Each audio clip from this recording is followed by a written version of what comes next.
로마서 9장 1절에서 13절입니다. 바울에게는 근심이 있고 고통이 있다는 것을 고백합니다. 이스라엘, 그 바울의 민족에 대한, 그걸 3절에서 나의 형제, 골육의 친척이라 표현해요. 그 바울이 자기 민족을 얼마나 생각하는지 3절에 보면 내 자신이 저주를 받아 그리스도에게서 끊어질지라도 원한답니다. 이스라엘의 구원을 위해서는 내가 저주를 받아 그리스도에게 끊어질지라도 이스라엘의 구원을 바란다는 겁니다. 예수님의 심장입니다. 예수님이 저주를 받아 십자가 못 박혀 죽으시고 무덤에 묻히시기까지 우리를 위하여 감수하신 거죠. 바울의 마음이 그렇습니다. 4절에 그들은 이스라엘 사람이라. 이스라엘 사람에 대한 말씀입니다. 8장까지 내용과 사뭇 많이 다르죠. 9장에서는 이제 이스라엘에 대한 내용입니다. 이스라엘은 왜 이스라엘을 언급하느냐? 로마서 7장까지 율법과 관련해서 많은 이야기를 했습니다. 율법은 이스라엘에게 주신 하나님의 계명입니다. 거룩하고 어렵고 선한 겁니다. 하나님의 백성으로 율법을 받아 하나님의 법대로 살게 하신 이스라엘입니다. 그들에겐 양자됨, 영광, 언약들, 율법을 세우신 것, 예배와 약속, 그리고 구약에 나오는 그 믿음의 사람들, 믿음의 조상들 다 이스라엘 사람들입니다. 그리고 예수님이 이스라엘의 피를 가졌죠. 그러니까 유대인 혹은 이스라엘의 탁월함은 우리 이방인하고 비교하면 엄청납니다. 구약의 이스라엘 이야기, 세상 어느 나라, 어느 민족에게 또 그런 이스라엘의 이야기가 없습니다. 유사한 이야기도 없습니다. 마태복음 1장, 누가복음 3장에 나오는 족보, 그 족보는 예수님이 이스라엘 사람이라, 유대인이라 이것을 증가하고 있고요. 그리고 이스라엘은 하나님의 백성이라고 하는, 그래서 율법을 받은 그런 탁월한 민족인 것을 증가합니다. 근데 그 이스라엘이 예수님을 믿지 않고 오히려 예수님을 미워하여 십자가에 못 박아 죽였습니다. 그동안에 이스라엘이 받은 은혜, 그리고 이스라엘에게 있는 하나님의 이야기들, 그게 얼핏 보면 실패한 것 같지 않습니까? 그래서 6절에 하나님의 말씀이 폐해진 것 같다. 그러나 사실은 폐해진 게 아닙니다. 왜냐? 우리 하나님의 이야기는 하나님이 택하신 사람들을 통해서 계속됩니다. 엘리야 이야기 중에 엘리야가 그 아합 왕에게 박해를 받아요. 그 도망 다녀요. 너무 힘들어요. 그래서 엘리야가 나만 이렇게 남았습니다 하고 하나님께 호소할 때 하나님 하시는 말씀이 아니다. 너와 같이 내가 세운 선지자가 7,000명이나 된다 하셨어요. 엘리야가 잘못한 거죠. 이스라엘의 실패, 그런 믿음의 이야기를 가진 이스라엘이 유대인이 예수님을 미워하여 십자가에 못 박아 죽였다. 그 구약의 하나님의 그 이야기들이 그 뭐냐?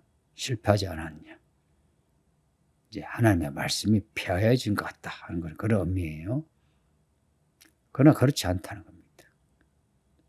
이스라엘이란 나라 혹은 민족이라고 해서 다 이스라엘이 아니다 한 겁니다. 이거는 앞에 표면적 유대인, 이면적 유대인, 표면적 할례, 이면적 할례와 관련해서 생각하시면 됩니다. 이스라엘 나라 민족의 이름을 가졌다 해서 다 이스라엘이 아니다는 겁니다. 다 이스라엘이 아니라 하나님이 택하신 사람의 특징, 하나님의 약속을 받습니다. 아브라함, 이삭, 야곱, 모세, 요수 다 그렇습니다. 우리도 그래요. 하나님이 택하셨다 할 때는 하나님의 약속을 가지고 있습니다. 그러니까 7절에 아브라함의 씨가 다 그의 자녀가 아니다.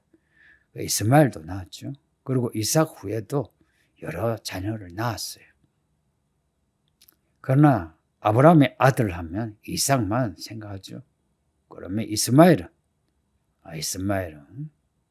약속의 아들이 아니란 겁니다. 똑같이 아브라함의 아들 이삭에게도 쌍둥이 아들이 있죠. 큰 애가 에스고 작은 애가 야곱인데 오늘 본문에 야곱과 에스에 대해서 의미심장한 말씀을 합니다. 13절 보면 내가 야곱은 사랑하고 에스는 미워했다. 이게 창세기 말씀에 정말 하나님이 야곱을 사랑하고 에스는 미워하신 것처럼 보입니다. 그리고 말라기 1장 2절 3절 이 말씀이 반복이 돼요. 야곱은 내가 사랑하였고 에스는 내가 미워했다.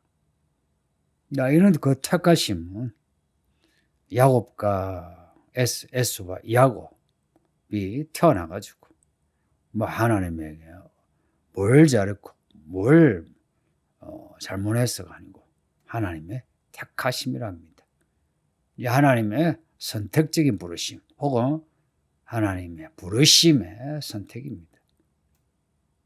얘는 택하심은 사람의 행위로 말미암지 않고 오직 택하시는 하나님으로 말미암아 가능케 됩니다. 성도님들, 우리가 택함을 받아 오늘 이 말씀을 들을 수 있다는 거 아십니까? 하나님의 택하심이 아니면 우리는 이 교회에 있을 수 없고 또 이런 말씀을 듣지 못합니다. 리브가가 들었던 말씀, 큰 자가 어린 자를 섬기리라. 에스가 야곱을 섬기리라 했거든요. 실제로 야곱, 이스라엘이 큰 자가 되죠. 그리고 큰 자로 태어났던 에스는 주변에 이스라엘의 격가지로 있게 됩니다. 하나님의 택하심입니다. 그리고 그 하나님의 택하심이 한 번도 어긋남이 없는데 야곱과 에스의 생애를 생각해 보세요. 야곱은 약속을 따라 살아가게 되고 에스는 자기의 욕망을 찾아서 살아갑니다. 이런 하나님의 주권적인 선택이 틀리지 않았다는 겁니다. 앞에 이스라엘 택하셨죠? 근데 이스라엘이 예수님을 미워하여 붙잡아가고 죽였다. 하나님의 실패가 아니냐? 아니다는 겁니다. 하나님이 이스라엘 택하신 것. 그 하나님의 그 택하심. 사람 눈에는 실패한 것처럼 보이지만 그게 아니라 모든 것이 합력하여 하나님의 뜻을 이루신다. 그래서 우리가 이해가 되든 안 되든 하나님의 택하심에 대한 믿음이 필요합니다. 하나님이 하시니 아멘 하고 받아들이는 겁니다. 이런 하나님의 주권적인 택하심, 여기에 익숙해져야 합니다. 왜냐하면 우리는 우리 생각하고 맞지 않으면 혹은 우리가 납득이 되지 않으면 어떻습니까? 거절하고자 해요. 그리고는 나하고 맞지 않답니다. 우리에게 맞는 말씀은 뭐가 있어요? 우리에게 맞는 교회는 뭐 어떤 교회예요? 나에게 맞는 교회, 나에게 맞는 말씀은 내게 유익이 없어요. 나를 해롭게 해요. 나에게 맞지 않지만 하나님의 약속을 따른 하나님의 택하심, 하나님의 인도, 또 그 하나님의 택하심으로 인한 그 결과가 고난이요 고통이라 해도 그것이 우리에게는 복이란 겁니다. 왜냐? 하나님은 그 약속, 그 택하심으로 약속하시, 그 약속으로 구원하시는 겁니다. 그 약속의 끝은 항상 구원이라는 거, 그리고 복이라는 거 잊지 마세요. 그 택함으로 인해서, 부르심으로 인해서 우리가 고난을 받을지라도, 혹은 지금 인생이 고통스러울지라도 감당하셔야 합니다. 우리 예수님이 감당하신 것처럼.